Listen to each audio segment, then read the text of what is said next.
Welcome to sports, everybody. Fashion mogul Peter Nygaard in a generous mood this past weekend. In addition to giving $40,000 to our Golden Knights, Nygaard also made a $10,000 contribution to our men's national volleyball team for their gold medal winning performance at this year's Caribbean Championships.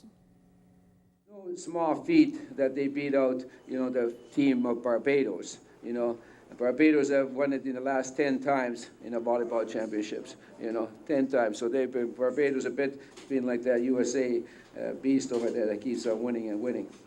And they also beat in the finals the guy who's always out there in second place, Trinidad and Tobago, And so they gained this recognition right now to be the one who's going to be representing the Caribbean in numerous different qualification events going on from here. Northern, Central, and Caribbean region.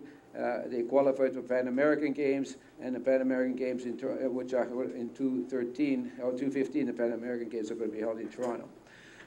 This is now the team that could have a chance to also get into the Olympics now. Say thank you to Peter Nygaard for taking his time out to include us in this prestigious award ceremony that he's having for these gentlemen.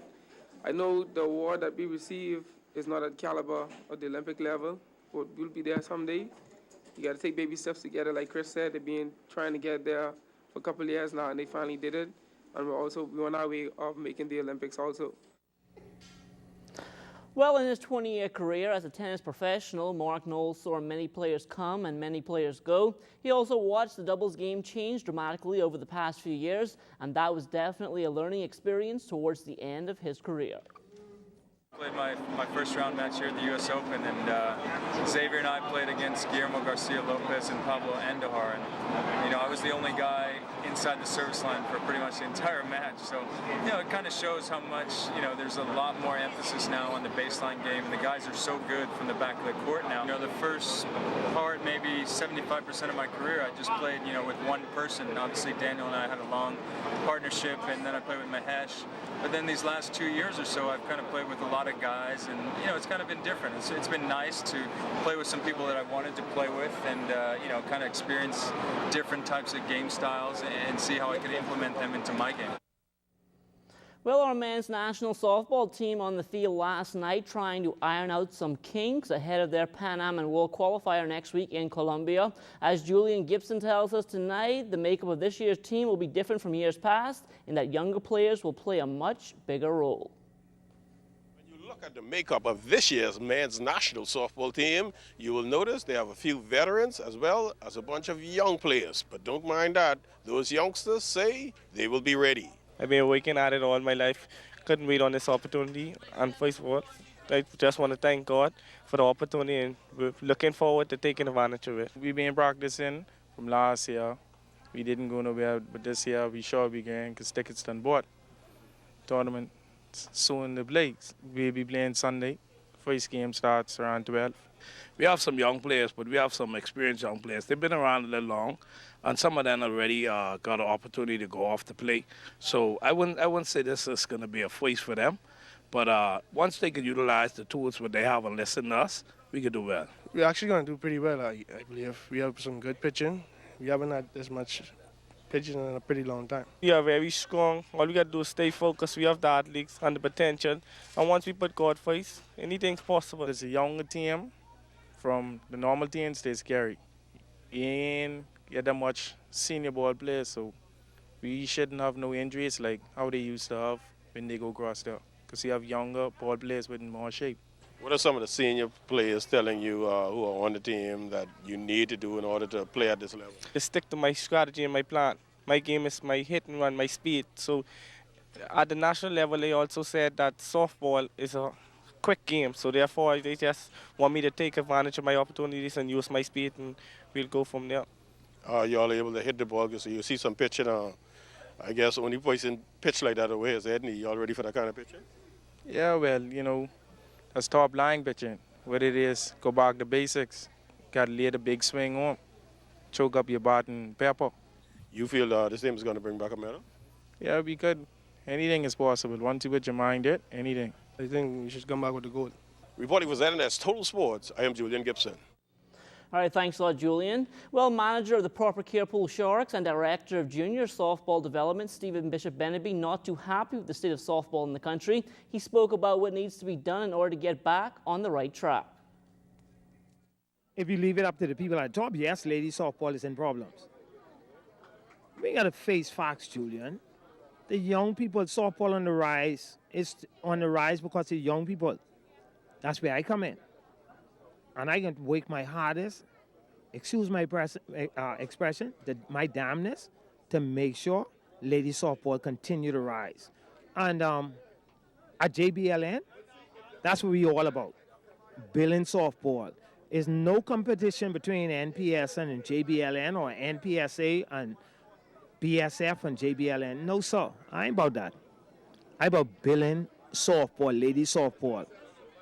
If we look at the team that's traveling, look at the age. All we're saying is just give the young people a chance. That's all it's about, Julian, you know. Don't come and say you need to have all these veterans. No, you need to have a good team. And if you're building for the future, you can't build on all the old people you get in the program. You got to build on the young people in the program. That's all it's about, you know. And don't come here and criticize me and say I don't know what I'm talking. Because if you ain't willing to put nothing in the program, then you don't have nothing. This goes from the top. If you don't have nothing to put in the program, don't talk about it. I got to ask you this. Do they need more people like you? We see you. Everybody see you. It's only you. Do you need more people like you? I have more people like me, you know. Let me tell you something. I spoke with Paul DeMerit about 4 or 5 weeks ago. If Paul didn't have the bad leg, Paul was going to be there with me, hand and foot. We have some good people up to JBLN. We have some good people who are interested in the future softball.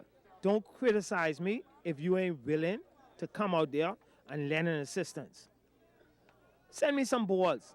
Buy some gloves. If you really interested in the sports succeeding, then come out there and say, Coach, I'd like to assist you. Is there room for me in your coaching program? Yes, there's room. We want to bring out 10 teams in JBLN this year in the junior program.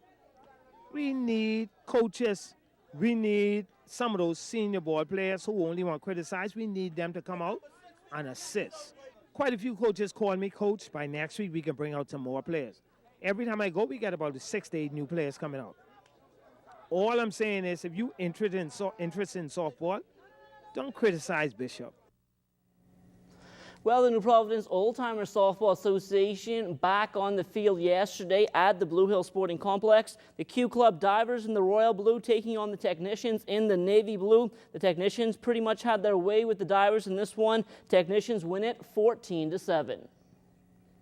We're trying to get together.